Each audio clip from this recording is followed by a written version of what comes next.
Hello and welcome. I'm Kevin Wenning. This is a series of videos that I'm doing around photography refresher exercises.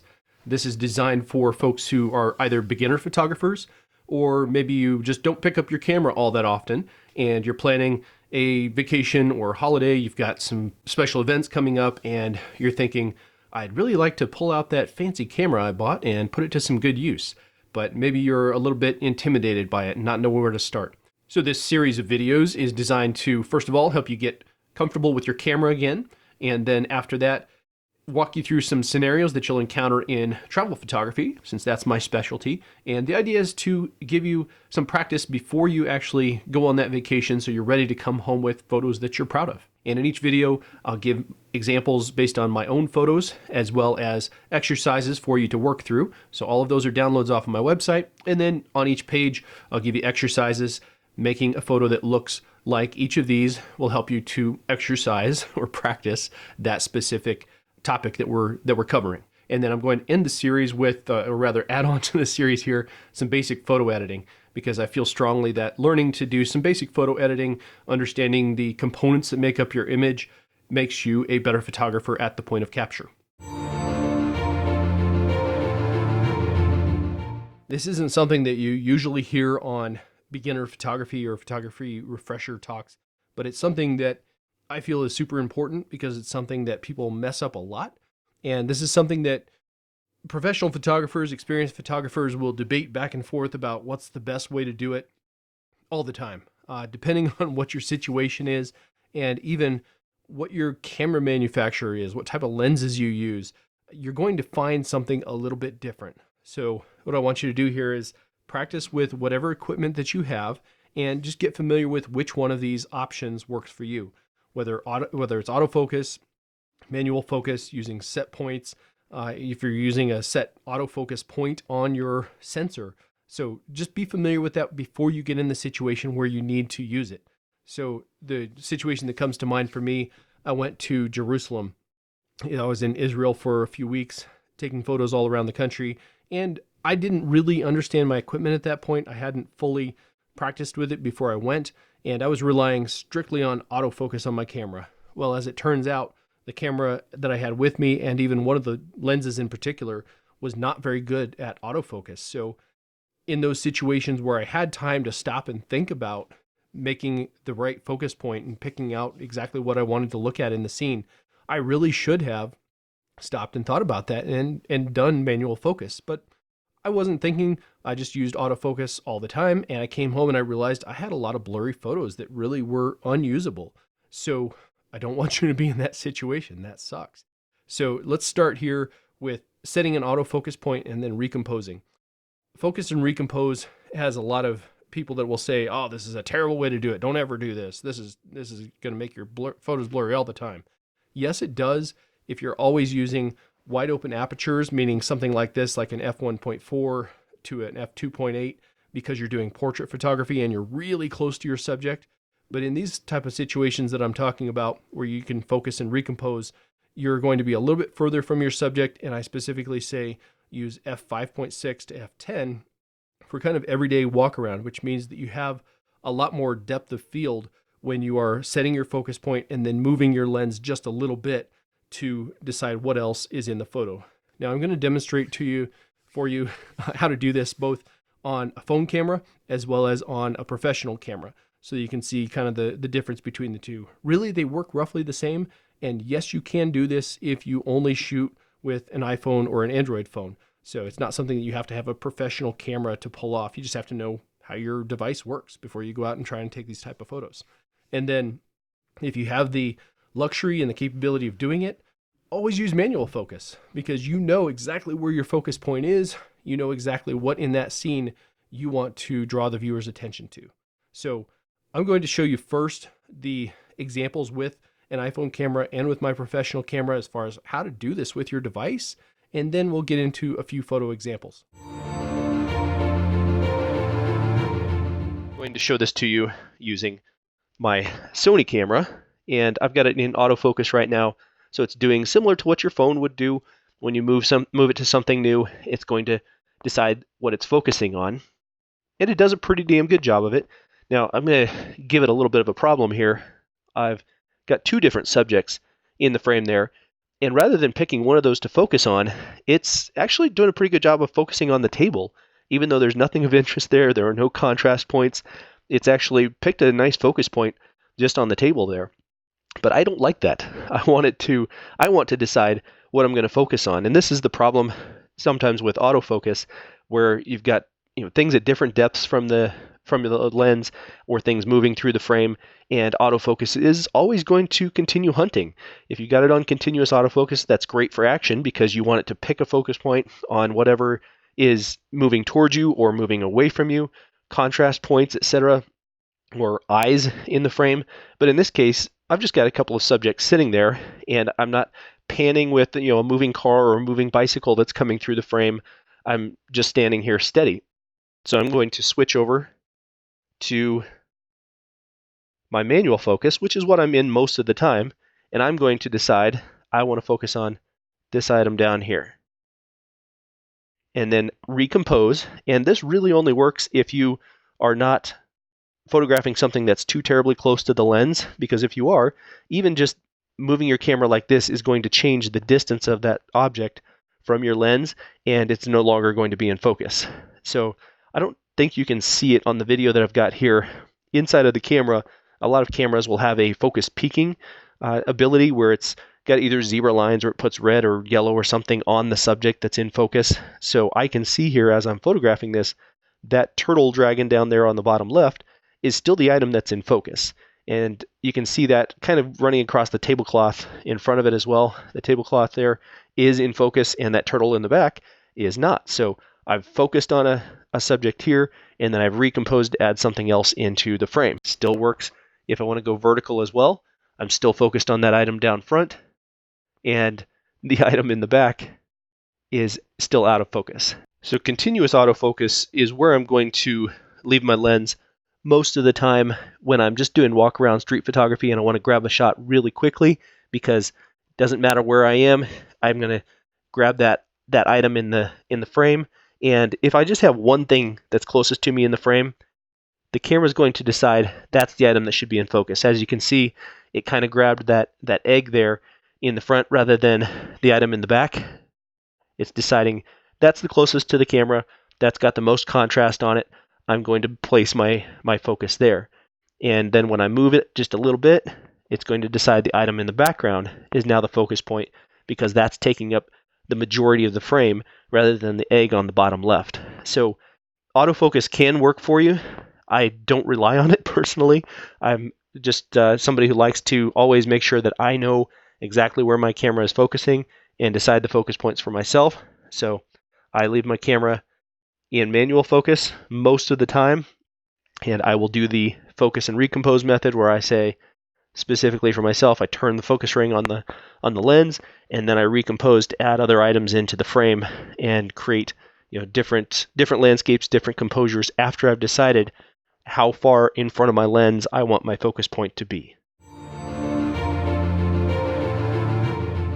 I want to demonstrate focus points here with a phone. Sorry, folks, I'm an iPhone guy. I don't have any Android phones in the house that I can demonstrate this with. But so I don't know if this works on an Android. I'm going to assume it does, because iOS often copies things that Android has done perfectly. So no, first thing I want to point out on iPhone is tap to focus. So it is in autofocus mode unless you decide what you want to focus on. So the first thing to know is just tap to focus. So I want that turtle in the background to be in focus. I just tap on it, and my focus point changes there. You can see that the turtle dragon down here in the front is now out of focus. So it does a pretty good job with just simple tap to focus. That's a real nice, easy thing that everybody should know. The second is once you have tap to focus on something, you can slide the exposure up or down to make it brighter or darker. That's a real nice, easy thing that you can do to compose and get your exposure right. I haven't found any kind of histogram that goes in the iOS app. I use something called Halide, which has a histogram to it, which just means that you can tell when you're overexposed or properly exposed. So there's another nifty thing that I've found here, and it's kind of a hidden feature. If you tap and hold on a focus point, you're going to get that little AEAF lock, which just means exposure, and focus lock so that if I move, my focus is going to stay the same. And you still have the ability to drag your exposure up or down there so you can brighten or darken the exposure. So let me demonstrate focus and recompose just on an iPhone. It's pretty simple to do. So first of all, don't get too close to your subject. It's going to make focus and recompose a lot harder. Right now, I'm in autofocus mode. So if I move to have something else as the primary subject in the middle of the frame, the phone is going to choose to autofocus on whatever that is. So you can see that as I move around. So if you want to lock your focus, so let's go right here. I want to lock my focus on the turtle dragon. Tap, hold on it. You'll see that AE lock, which means it's exposure locked. And then you can recompose to have something else in the frame, and it's going to hold your lock, even though, as you can see, my focus point is up there on the egg, but the focus is still down here on the turtle dragon in the front because I've locked my focus there. So that's the same thing that you would do on any professional camera, where you say, I want to set this as my focus point, but then I want to just move my camera manually in my hands and include something else in the frame. So you do this a lot when you're doing portraiture, when you're doing street photography, where you want to capture something that's across the street. You pick a focus point at a certain distance in front of your lens, and then you say, oh, I want to add that building that's behind that guy, so that it gives me a little bit more context for where I am and what I'm looking at, what I'm taking a photo of. So let's go ahead and look at some of these photo examples now, as far as where we start with autofocus and then moving into pre-focus, which is also manual focus, but it's contemplating a little bit more beforehand, before you get into the situation where you know exactly what you want to focus on. So I'm going to go ahead and start here and hopefully work through these quickly again. This one I took with a little point and shoot camera. It was a Canon point and shoot camera that I backpacked with a lot. And this is in 2013, before, or kind of right at the beginning of when I was starting to think about taking photos seriously. And I thought that this camera would do just fine. Your phone is going to do this same thing in a lot of situations. It's going to pick whatever is the nearest subject to the lens and make that the sharpest subject in the frame, and then it's going to blur everything else. And you'll find with your phone, a lot of time it's picking a large aperture, which means f4 to f2.8, sometimes even smaller, in order to gather a lot of light so that you can capture a photo quickly, because you're doing it handheld and it wants to capture that frame as quickly as possible, because you may be shaking the camera a little bit while you're taking the photo. So if that all didn't make sense to you as far as the f-stop and taking quick photos, go back and watch the previous version or the previous bit in this video as far as the f-stop and the aperture and understanding how your sensor gathers light. So this is going to be the kind of photo that you're going to get a lot of times out of just your iPhone or your Android phone when you're in a close-up situation. Now I would probably manual focus this with my professional camera, but this came out nice. I kind of got lucky. And what you want is not to get lucky. You want to know exactly what is your device focusing on. Now in this kind of situation, I need to let my camera autofocus and continuous autofocus. So once I set a focus point, the camera will continue to try and focus on that point. So as these guys are walking towards me, it will adjust the focus appropriately.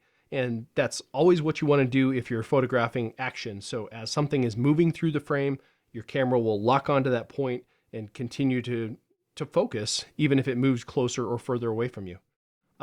This is kind of a random funny situation where I hadn't seen this before. There's a guy with a bunch of chickens in a cage on the back of his motorcycle. What in the world? This is in Java, Indonesia. I leaned out the window of the car and let my camera pick a focus point. Once I realized that my camera had chosen a focus point on the back of the bike, I clicked the shutter button.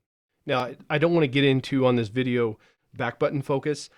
Just Google it or look up a YouTube video about how to set up your camera for back button focus. What I want you to think about here is divorcing the idea of focus from your shutter button on your camera. They really are two completely separate things. Pressing the shutter button on your camera should just take the photo. It should not also be part of the focusing, in my opinion. So that's just something that you'd need to practice and figure out if that works for you. The way that I have my back button focus set up means that I press a button on the back of my camera in order to focus on something, and then I press the shutter button. I don't press the shutter button halfway down, let it focus, and then press the shutter to take the photo. This is one where I did a focus and recompose because I wanted this guy to be in focus, but after I pressed the focus button on the back of my camera, I wanted to kind of recompose the photo, so I made sure that it was balanced with some trees over here on the right, some trees on the left.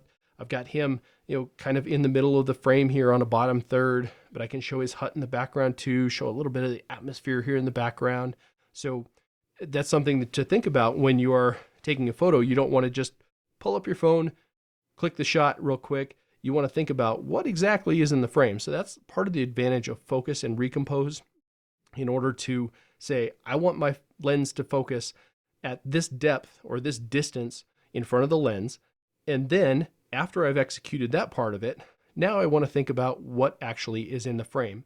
And that doesn't take a lot of time to do. It's going to take you 2, maybe 3 seconds to select your focus point and then recompose and decide what actually goes into your scene.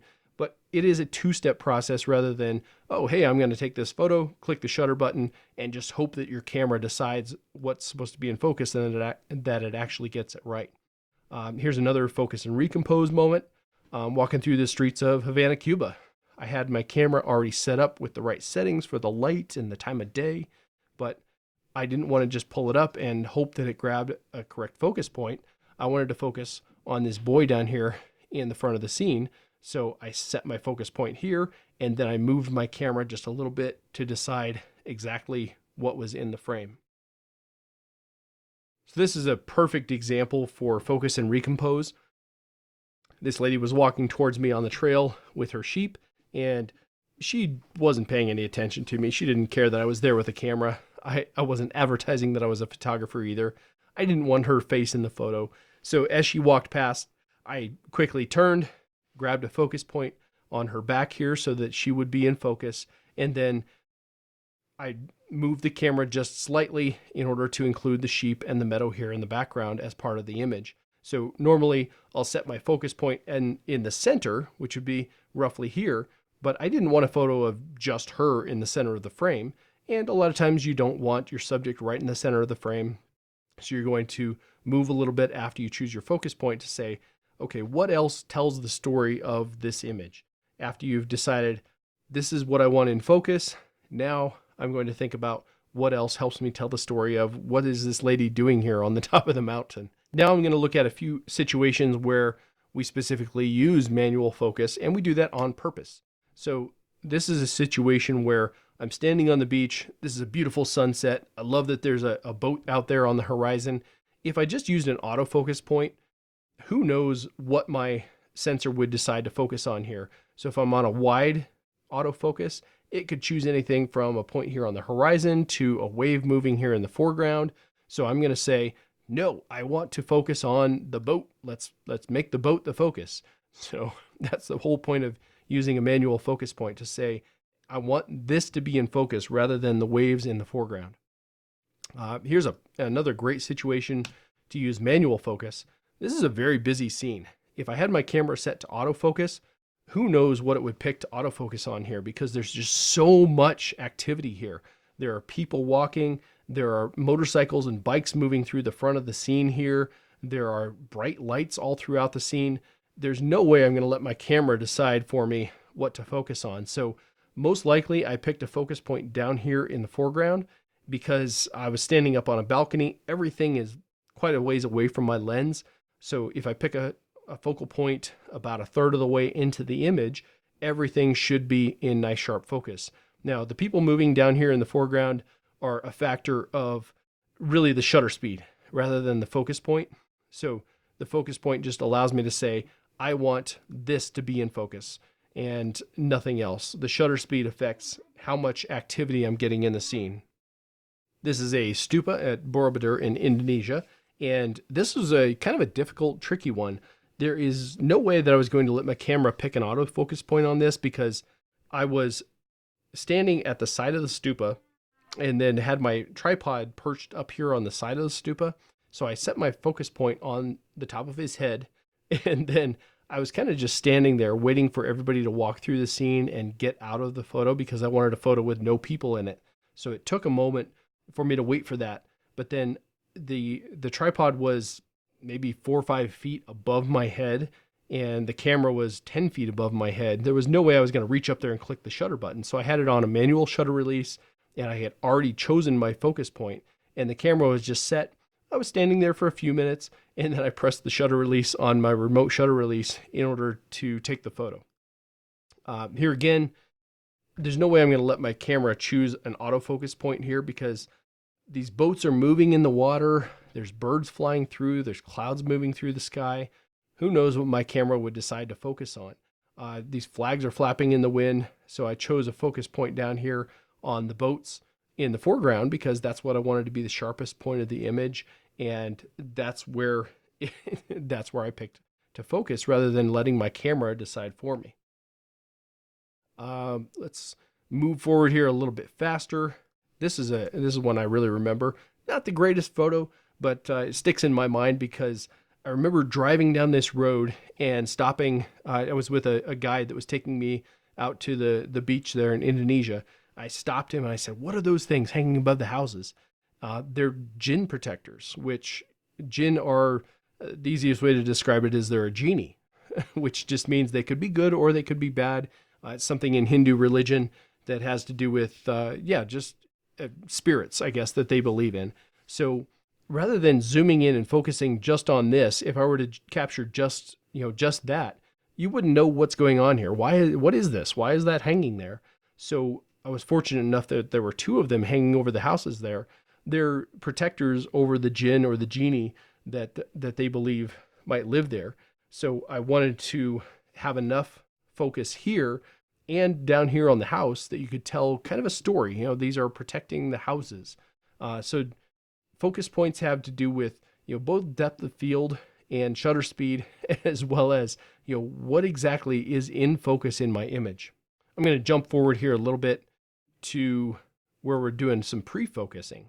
And pre-focus just means that I choose the focus point before something happens. So this one at the stupas in Borobudur, I was standing on the side of, basically on a wall, and these guys kept walking past. They were kind of doing their circuits and doing their prayers. So I set my focus point, and then I just kind of waited for him to walk past, and then I clicked the shutter as he was walking through the scene. Same thing here in Havana, Cuba.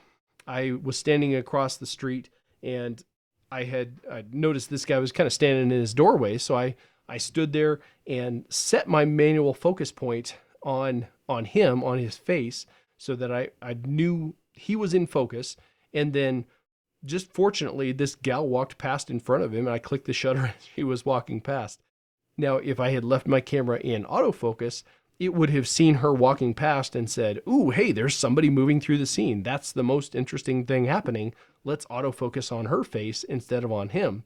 And that would have kind of, for me, ruined the story of what's going on here. So I pre-focus, meaning that I set the focus here, manual focus, so my camera's not searching for focus, and then I just wait for something to happen. That's the decisive moment, if you will. Here again, same thing. Another example from Cuba. This gentleman was, going back and forth in his fields, setting up his fields and hoeing. So I set up at a spot where there was this karst in the background with the cool light on it. And then I just waited for him to walk through the scene. I knew that I wanted my focus point to be down here somewhere. I wasn't too worried about the depth of field focus on the karst in the background, but I had set up my camera and I was just kind of waiting there for him to walk through the scene. That's the point of pre-focusing or setting your focus and just waiting for something to happen. Here's again, something similar.